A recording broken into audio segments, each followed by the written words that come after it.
Hey, hey, hey! Salut tout le monde, ici Sébastien et vous écoutez l'épisode 28 de Fun Regarder Film!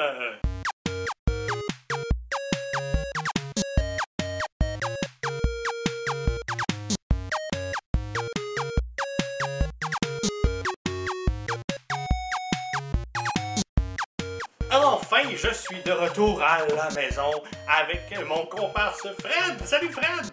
Hein? T'es vivant, c'est hot, hein? Hein? Fait que finalement, tout s'est bien terminé avec Bruno. Que voulez-vous, des fois, je suis bitch, puis le monde me prend au premier degré. On commence en grand avec une demande spéciale que vous m'avez fait tellement souvent, je ne pouvais pas passer à côté, et j'ai nommé Mortal Kombat!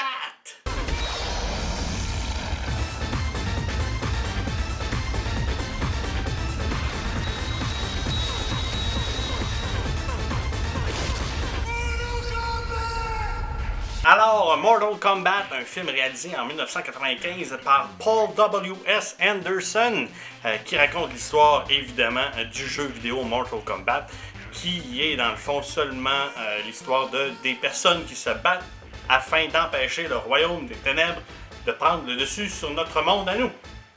Il n'y a pas beaucoup d'histoire là-dedans, mais inquiétez-vous pas, dans le film, on a trouvé le moyen d'en beurrer plus qu'il faut. Le film commence avec un rêve que Liu Kang fait où il voit Shang Tsung tuer son frère qui va évidemment décider d'aller venger. Jusque-là, il n'y a rien vraiment de grave, écoutez, c'est juste un rêve prémonitoire. Mais c'est quand on voit l'appartement de Liu Kang qu'on se pose des questions. On se demande que c'est qu'il fait d'un appartement éclairé en verre dans le sous-sol de Marineland. Je veux dire, il y a de l'eau dans ses fenêtres partout. C'est déprimant en Simonac, il peut bien rêver à son frère qui se fait tuer. Hein?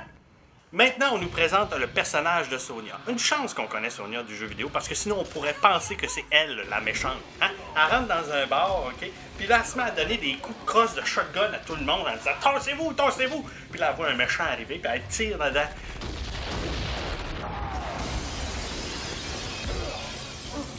Mais le pire dans tout ça, c'est pas le fait qu'elle donne des coups à tout le monde.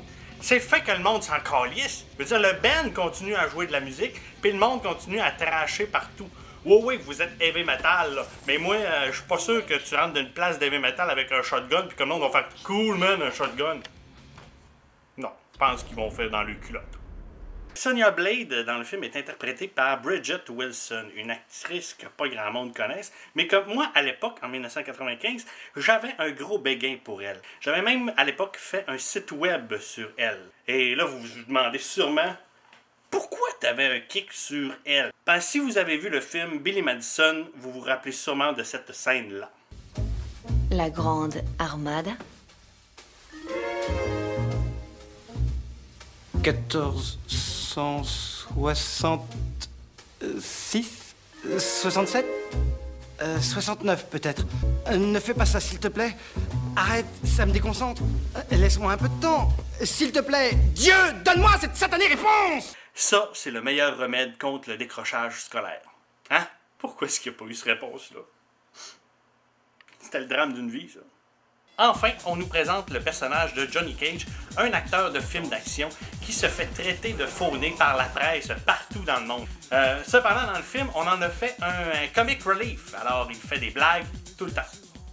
Non, mais vraiment tout le temps. Je veux dire, qui fait une blague dans une situation comme ça? Je te paie, et toi tu portes ma valise. Tu trouves que c'est trop compliqué? Non.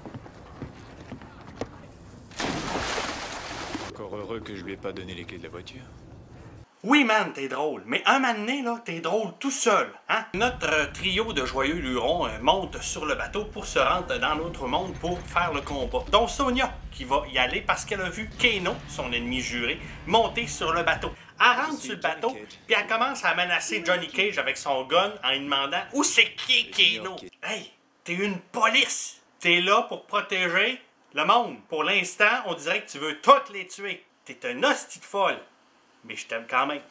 Un autre personnage qu'on nous présente, c'est Raiden, le dieu du tonnerre, interprété par Christophe Lambert. Ça suffit. Et lui, il va guider nos héros dans leur cheminement vers le tournoi. Il va leur expliquer les règlements ainsi que la philosophie derrière le Mortal Kombat. L'essence de Mortal Kombat n'a rien à voir avec la mort, mais seulement la vie.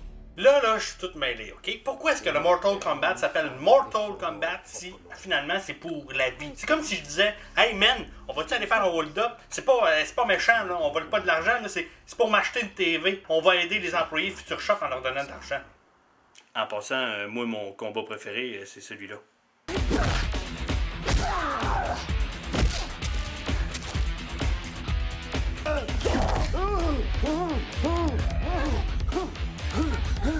C'est parce qu'elle est bonne, là. Elle est vraiment, elle sait se battre. Oh oui. Je crois pas que ce soit ce que tu admires chez elle. Non, mais c'est pas ça que j'ai voulu dire, là. Hein? Hein? C'est quoi, là? Vous êtes mis donner le mot pour m'écœurer, là, c'est ça? Hein? Ben oui, ok, cool. Je les aime, c'est tonton. Un des personnages qu'on avait hâte de voir dans le film lorsqu'on était jeune, c'était Aguro. L'Aguro Agoro. Le méchant avec 4 bras. Et la première fois qu'on le voit, c'est une ombre sur un mur. Et là, nos personnages sont complètement mystifiés. Qu'est-ce que c'est ça? Il y a une ombre avec 4 bras sur le mur.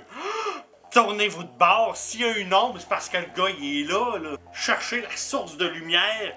Puis vous allez le voir. Ce qui est un peu plate avec Goro, c'est qu'il va dans des longues conversations qui ne veulent rien dire et qui sont plates à mort, et dont le seul sous-texte est « J'ai 4 bras.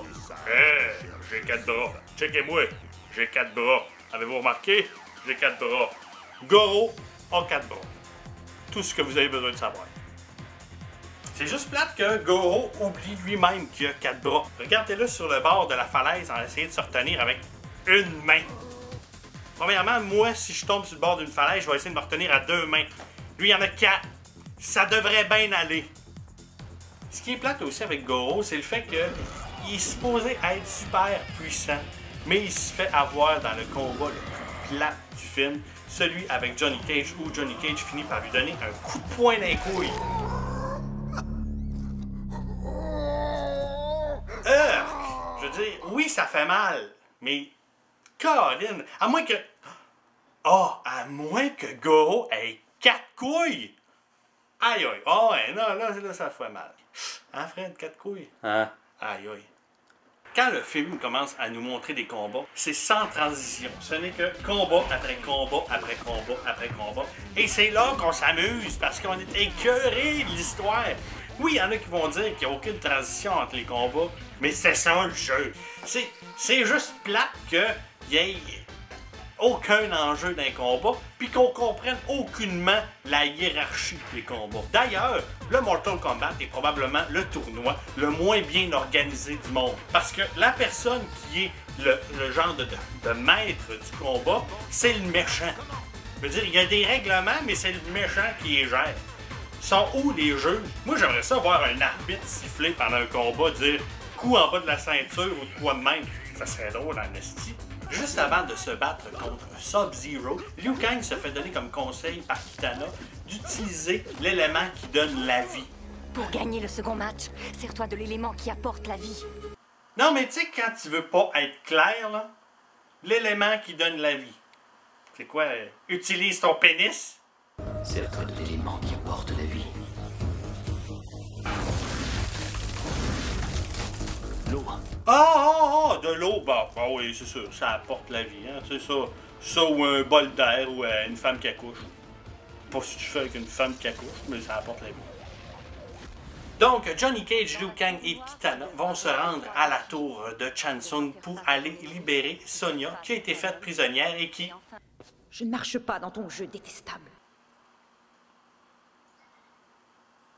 A clairement eu une job de make-up. Je sais pas, Chansung a une coiffeuse et une styliste chez lui. Et là, c'est à se demander, est-ce que Chansung a comme un fétiche sur le band Scorpion? Checkez les cheveux. C'est les mêmes cheveux que le band Scorpion. Appognez-vous. Scorpion. Hein? Hein? Vous pourrez pas dire que je fais pas des jeux d'esprit. On élève la qualité des gags dans cette deuxième saison de Fun Regarder Film.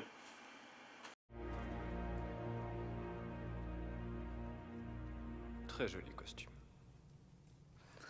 Et là, vous vous demandez comment est-ce que nos 3 héros vont réussir à s'infiltrer dans la tour de Chansung. C'est très simple, ils vont se déguiser en hommes des sables, comme dans Spaceballs.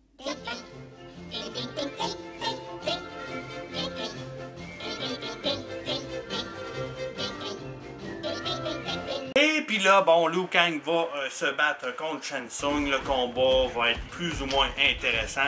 Et il va finir par le tuer dans le pit. Et là, toutes les armes que Shang Tsung a capturées vont être libérées. Tout est bien qui finit bien. Ou peut-être pas! C'est l'empereur.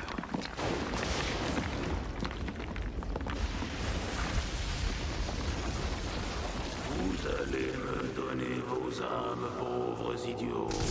Ça m'étonnerait.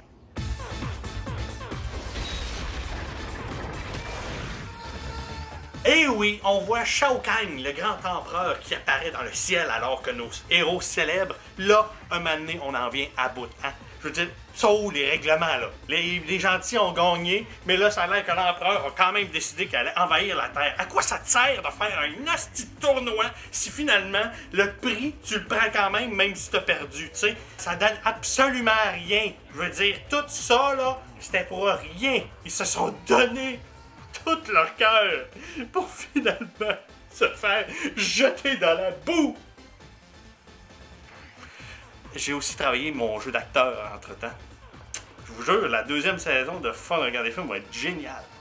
Au final, Mortal Kombat, c'est pas si mauvais que ça. Je veux dire, si on se fie au jeu, c'était un jeu où il fallait que tu te battes contre du monde un après l'autre jusqu'à se rendre jusqu'à Shang Tsung. C'est ça le film. Ils ont juste bourré un peu d'histoire pourrie, boboche, mais en bout de ligne, c'est pas si grave que ça. C'est quand même une des bonnes adaptations de jeux vidéo qui a été faite dans les années 90. Ça l'a même permis, en fin de compte, à Paul W.S. Anderson de réaliser par la suite Resident Evil, une autre adaptation de jeu, hyper mauvais, mais ô combien drôle. Alors, je peux pas y donner une mauvaise note. Ça serait comme de dire que les Teletubbies, c'est une émission qui manque de substance et de scénario. Encore une fois, merci beaucoup d'avoir écouté notre épisode. Je veux vos commentaires, vos suggestions. Maintenant, en plus, j'ai une page Facebook, donc allez-y, lâchez-vous là. Elle est là pour ça. Je veux que cette page-là bouge. Aussi, n'oubliez pas, mon Twitter a changé. C'est maintenant Fun de regarder film au singulier parce qu'il n'y a pas assez de caractères sur Twitter. Et aussi, vous pouvez toujours me rejoindre par mon bon vieux pigeon voyageur. Et je vous laisse sur cette réflexion.